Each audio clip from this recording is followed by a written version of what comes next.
My name is Herman Ruiz, and I live in Blue Island. I've lived in Blue Island for almost 73 years. I have enjoyed being here, and I hope that the rest of my days that I have left will be as fruitful as the past. You want to know about my history? I came into Blue Island in '31. My stepfather was a railroad worker, and he loved his job very much. We kept on moving closer to the railroad lines because he wanted to be there for the overtime. Eventually, we got to be right alongside the railroad, and we became known as boxcar families because we actually lived in a boxcar that was maintained, built purposely for living. I went to school here, went to Calumet School, District 132. Had a wonderful time there, met a lot of good students, got along real good with them. My teachers were wonderful. As I grew up, got into the teenage, I did not go to high school. I went out to work on the farms, and I was working as a water boy for the WPA. After that, we moved into Blue Island on Broadway, right alongside the Rock Island tracks there. And Uncle Sam invited me to go away. But before that, I worked on the railroad. My dad got me a job, and it was a real funny occasion, because a boy by the name of Madrigal and myself had parents working on the line, and they were laughing when we got the job.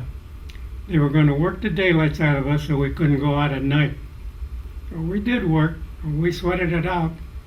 Got home, and I took a shower and got on my bicycle and found a nice place underneath the viaduct and slept for a while and came home. During my time as growing up between 15 and the time I went to work on the railroad, I met a bunch of people. They were called hobos. Now, these people traveled all over the United States.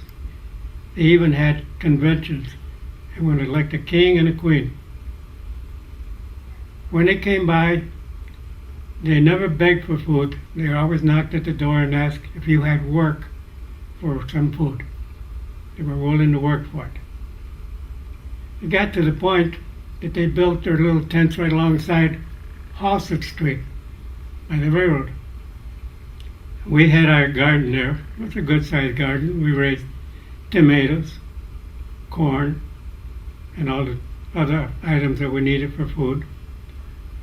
And they would come and ask if I could have a lettuce or if they could have a couple of tomatoes to make their stews and that.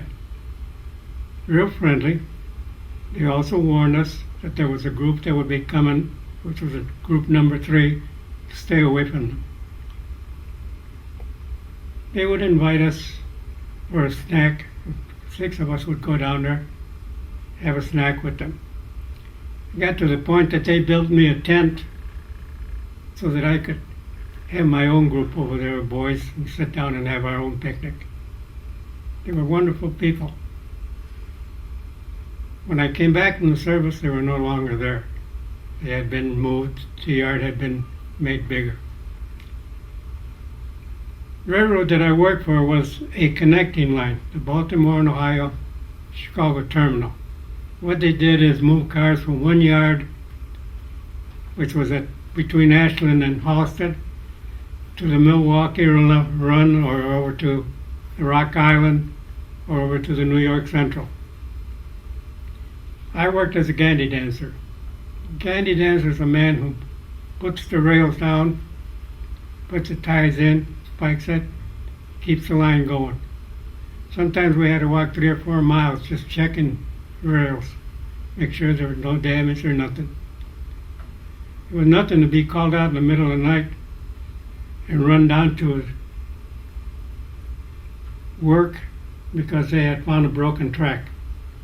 And it would take us about half hour after we got there to drill a couple of holes, put some iron braces on it, and the line was ready to go. So I enjoyed my work. Uncle Sam called me, went into the service, and lo and behold, I went in the railroad battalion for training. Spent 13 weeks training on things that I already knew. Went overseas, was gone for 32 months, came back, my job was waiting for me. I went to work. My only regret was that the boss that I had before was not there anymore. 2 months later, I was promoted to foreman. And I had a group of elderly workers. It was real funny for me. I just couldn't see myself telling older people what to do. So I stayed with the railroad for another year. Meantime, I had gotten married. And my wife was telling me, if you're not happy there, leave. But we're not leaving Blue Island. She said, my parents are here. Your parents are in Summit. We can see them. If we need help, we know where to go. So we stayed in Blue Island, and I enjoyed Blue Island very much. It was fun coming to Blue Island to shop, particularly during the holidays.